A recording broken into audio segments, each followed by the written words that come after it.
ನಮಸ್ಕಾರ ರೀ ಎಲ್ಲರೂ ಹೆಂಗದಿರಿ? ಎಲ್ಲರೂ ಆರಾಮದಿರೇನ್ರಿ? ನಾನು ಕೂಡ ಆರಾಮದೆ ನೋಡ್ರಿ. ನೀವೆಲ್ಲರೂ ಆರಾಮಿದ್ದೀರಿ ಅಂತ ಭಾವಿಸ್ತಾ ಇವತ್ತಿನ ರೆಸಿಪಿನ ಶುರು ಮಾಡೋಣ್ರಿ. ಇವತ್ತಿನ ರೆಸಿಪಿಯೊಳಗೆ ನಮ್ಮ ಉತ್ತರ ಕರ್ನಾಟಕದ ಸ್ಪೆಷಲ್ ಶಾವಿಗೆ ಉಪ್ಪಿಟ್ಟು ಮಾಡೋಣ್ರಿ. ಶಾವಿಗೆ ಉಪ್ಪಿಟ್ಟನ್ನು ಆಲ್ರೆಡಿ ಒಂದು ವೀಡಿಯೋನ ಅಪ್ಲೋಡ್ ಮಾಡಿದ್ದೀನಿ, ಹೋಟೆಲ್ ಸ್ಟೈಲ್ನೊಳಗೆ ಹೆಂಗೆ ಮಾಡ್ತಾರಂತ ಹೇಳಿ. ಇವತ್ತು ನಾವು ಮನೆಯೊಳಗೆ ಹೆಂಗೆ ಮಾಡ್ತೀವಿ ಅಂಥೇಳಿ ಪಕ್ಕ ಉತ್ತರ ಕರ್ನಾಟಕದ ಸ್ಟೈಲ್ನೊಳಗೆ ಮಾಡಿ ತೋರ್ಸಾಕತ್ತೀನಿ. ಬರ್ರಿ ಹೆಂಗೆ ಮಾಡೋದು ಅಂತ ನೋಡೋಣ. ಒಂದು ಕಡಾಯಿನ ಬಿಸಿ ಇಟ್ಕೊಂಡು ಅದಕ್ಕೆ ಒಂದು ಸ್ವಲ್ಪ ಎಣ್ಣೆ ಹಾಕ್ಕೊಂಡೇನ್ರಿ. ಎಣ್ಣೆ ಚಿಟಪಟ ಅಂತ ಸಿಡಿದ ಮ್ಯಾಗ ಅದಕ್ಕೆ ಸ್ವಲ್ಪ ಸಾಸ್ವೆ ಹಂಗನ ಜೀರಿಗೆ ಹಾಕ್ಕೊಳ್ಳೋಣ್ರಿ.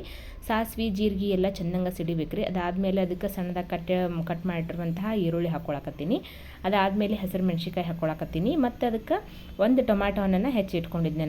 ನಾನೊಂದು 4ರಿಂದ 5 ಹಸಿರು ಮೆಣಸಿನ್ಕಾಯಿ ತೊಗೊಂಡಿನಿ. ಹಂಗನ ಒಂದು ಅರ್ಧ ಈರುಳ್ಳಿ ತೊಗೊಂಡಿನಿ.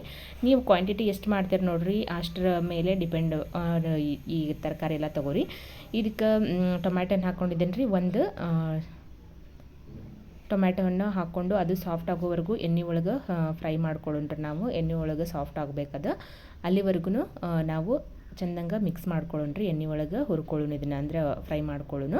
ಅದಾದಮೇಲೆ ಇದು ಲಘುನ ಮೆತ್ತಗಾಗಬೇಕು ಅಂತಂದ್ರೆ ಒಂದು ಸ್ವಲ್ಪ ಉಪ್ಪು ಹಾಕ್ಕೊಳ್ಳೋಣ್ರಿ. ಇದಕ್ಕೆ ಉಪ್ಪು ಹಾಕಿದ್ವಿ ಅಂತಂದ್ರೆ ಬೇಗನೆ ಸಾಫ್ಟ್ ಆಗ್ತೈತಿ. ಟೊಮ್ಯಾಟೊ ಅಥವಾ ಈರುಳ್ಳಿ, ಇದು ಹಸಿರು ಮೆಣಸಿನ್ಕಾಯಿ ಆಗಲಿ ಎಲ್ಲದು ಸಾಫ್ಟ್ ಆಗುತ್ತೆ. ಅದಕ್ಕೋಸ್ಕರ ಸ್ವಲ್ಪ ಉಪ್ಪು ಹಾಕ್ಕೊಳಕತ್ತೀನಿ. ರುಚಿಗೆ ತಕ್ಕಷ್ಟನ್ನು ನೋಡ್ಕೊಂಡು ಹಾಕೋರಿ. ಹೆಚ್ಚಾದರೂ ಇದಾಗ್ತೈತಿ ರೀ, ಕಡಿಮೆ ಆದ್ರೂ ಟೇಸ್ಟು ಹೋಗ್ತೈತಿ.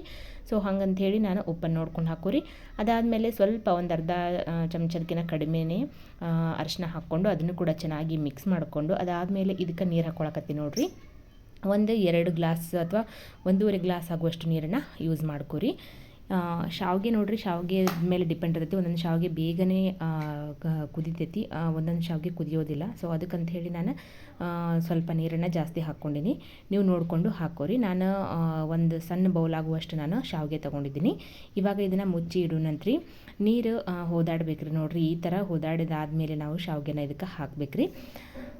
ಶಾವಿಗೆ ಹಾಕಿ ಚೆನ್ನಾಗಿ 1-2 ನಿಮಿಷ ಕುದಿಯೋದಕ್ಕೆ ಬಿಟ್ವಿ ಅಂತಂದ್ರೆ, ಲೋ ಫ್ಲೇಮಲ್ಲಿ ಇಟ್ಟು ಕುದಿಯೋದಕ್ಕೆ ಬಿಟ್ವಿ ಅಂತಂದ್ರೆ ಪಕ್ಕ ನಮ್ಮ ಕಡೆ ಹೆಂಗೆ ಮಾಡ್ತೀವಿ ನೋಡಿರಿ ಆ ಥರ ಶಾವಿಗೆ ಬಾತ್ ಆಗುತ್ತೆ. ಇದಕ್ಕೆ ಮೇಲ್ಗಡೆ ನೀವು ಕೊತ್ತಂಬರಿ ಸೊಪ್ಪು ಹಾಕೋರಿ. ನಾನು ಇದ್ದಿದ್ದಿಲ್ಲ, ಸೊ ಹಾಕಿಲ್ಲ. ಸೊ ಅದಕ್ಕಂಥೇಳಿ ಹಾಗೇ ಮಾಡಿದ್ದೀನಿ. ನೀವು ಮೇಲ್ಗಡೆ ಇದ್ದರೆ ಒಂದು ಸ್ವಲ್ಪ ಚೆನ್ನಾಗಿ ಕಾಣಲಿ ಅಂಥೇಳಿ ಅದಕ್ಕೆ ಮೇಲ್ಗಡೆ ಕೊತ್ತಂಬರಿ ಸೊಪ್ಪನ್ನು ಹಾಕಿದ್ರೆ ರುಚಿಯಾಗಿರುವಂತಹ ಈ ಶಾವಿಗೆ ಉಪ್ಪಿಟ್ಟು ರೆಡಿ ಆಕೈತೆ ನೋಡಿರಿ.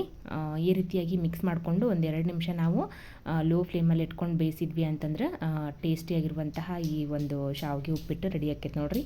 ಈ ರೀತಿಯಾಗಿ ಕುದ್ದೈತ್ರಿ. ಇವಾಗ ತೆಗೆದು ತೋರಿಸ್ತಾ ಇದ್ದೀನಿ ಎಷ್ಟು ಚೆನ್ನಾಗೈತೆ ಅಂಥೇಳಿ. ಇದನ್ನ ತಾಟಿಗೆ ಹಾಕ್ಕೊಂಡು ಸರ್ವ್ ಮಾಡಕತ್ತೀನಿ ರೀ. ಈ ರೆಸಿಪಿ ನಿಮ್ಗೆ ಇಷ್ಟ ಆಯಿತು ಅಂತಂದ್ರೆ ಲೈಕ್ ಮಾಡೋದು ಮಾತ್ರ ಮರೆಯೋಕೆ ಹೋಗ್ಬೇಡ್ರಿ. ಹಂಗನ ಹೆಂಗಾಗಿತ್ತಂತೆ ನಂಗೆ ಕಮೆಂಟ್ ಮಾಡಿರಿ. ಮತ್ತೊಂದು ಹೊಸ ರೆಸಿಪಿಯೊಂದಿಗೆ ನಿಮ್ಮನ್ನು ಭೇಟಿ ಹಾಕಿನಿ ರೀ. ಆಮೇಲೆ ಯಾರೆಲ್ಲ ಹೊಸದಾಗಿ ನನ್ನ ಚಾನಲ್ ನೋಡಕತ್ತೀರಿ ಪ್ಲೀಸ್ ಒಂದು ಸಬ್ಸ್ಕ್ರೈಬ್ ಮಾಡ್ಕೊಂಡು ನೋಡ್ಕೊಳ್ರಿ. ಪಕ್ಕದಲ್ಲಿರುವಂತಹ ಬೆಲ್ಲೈಕನನ್ನು ಕ್ಲಿಕ್ ಮಾಡಿರಿ. ಅಲ್ಲಿ ಆಲ್ ಅನ್ನೋ ಆಪ್ಷನ್ ಕೂಡ ಇರ್ತೈತಿ, ಅದನ್ನು ಕ್ಲಿಕ್ ಮಾಡಿರಿ ಅಂತ ಹೇಳ್ತಾ ಥ್ಯಾಂಕ್ ಯು ಫಾರ್ ವಾಚಿಂಗ್.